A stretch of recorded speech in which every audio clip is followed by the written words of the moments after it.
Please आज एक promise करो कि टेंशन कोई भी हो, सोल्यूशन है, कहीं ना कहीं उसका सोल्यूशन है। और वो सोल्यूशन आत्महत्या बिल्कुल नहीं है, कभी नहीं है, किसी हालत में नहीं है। देखो, मैं कितना भी ज्ञान दे दूं, सोचना आपको खुद ही है कि आपकी जान आपकी सबसे कीमती चीज है। चाहे कोई भी बड़े से बड़ा स्ट्रेस हो लाइफ में, एक बार इमेजिन करो अपने माँ बाप की हालत अगर उन्हें पता चले कि तुमने अपनी जान ले ली है, खुदकुशी कर ली है। शायद आप सोच भी नहीं सकते कि उनको कैसा फील होता होगा। एकदम डायरेक्ट बोलूं, दिल से बोलूं, मेरा पहला नेशनल अवार्ड जो मुझे आज हमारे आदरणीय राष्ट्रपति जी के हाथों से मिलेगा, मैं बता नहीं सकता कि कितनी खुशी हो रही है।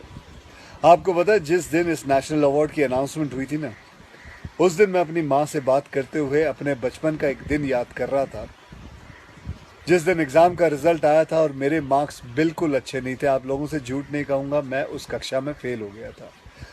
रिपोर्ट कार्ड लाते हुए मैं ये सोच रहा था कि आज घर में बड़ी कुटाई होने वाली है यार। उस दिन मेरे पिताजी ने मुझे सामने बिठाया और बड़ी शांति से कहा, देखो बेटा, तुम करना क्या चाहते हो, ये बताओ मुझे, बताओ करना क्या चाहते हो। मैंने कहा, पापा मैं स्पोर्ट्स में मन लगता है मेरा, मैं खेल कूद करना चाहता हूँ, खिलाड़ी बनना चाहता हूँ। उन्होंने कहा, ठीक है, फिर उसमें ध्यान दो, हम सपोर्ट करेंगे, साथ में थोड़ी पढ़ाई भी करो।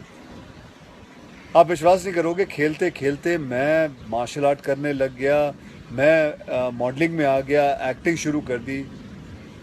उन्होंने हर चीज़ में मुझे सपोर्ट किया। अगर उस दिन मेरे पेरेंट्स ने ये ना समझाया होता कि मेरी स्ट्रेंथ किस चीज़ में है, तो आज मैं सोच भी नहीं सकता कि ये नेशनल अवार्ड कभी मेरे हाथ पे होता। ये अपने लाइफ की कहानी मैं आपको एक वजह से सुना रहा हूँ।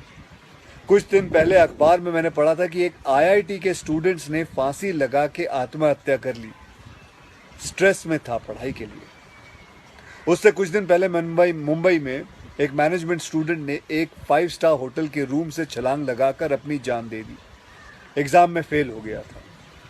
मैं कहीं ये भी पढ़ रहा था कि करीब 8 लाख लोग हर साल वर्ल्ड में अपनी जान खुद ले लेते हैं और उसमें तकरीबन 1.5 लाख लोग सिर्फ हिंदुस्तान से होते हैं।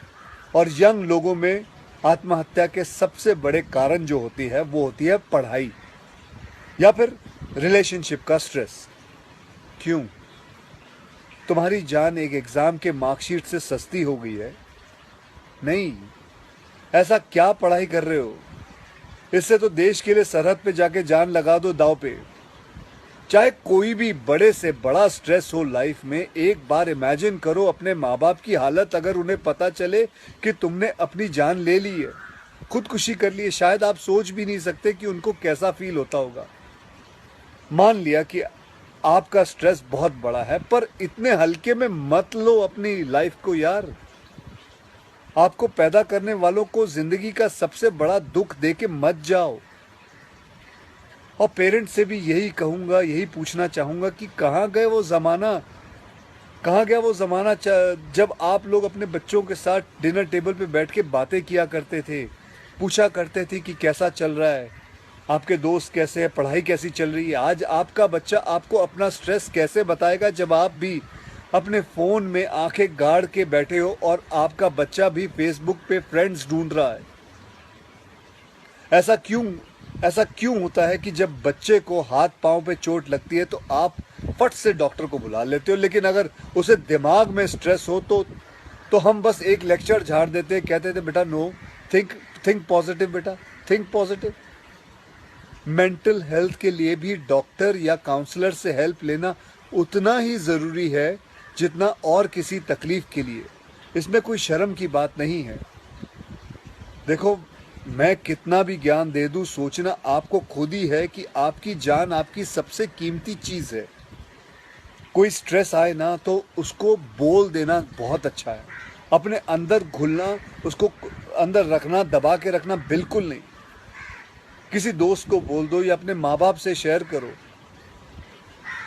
मेरे एक फ्रेंड ने उस दिन व्हाट्सएप पे एक बहुत काम की बात फॉरवर्ड की थी।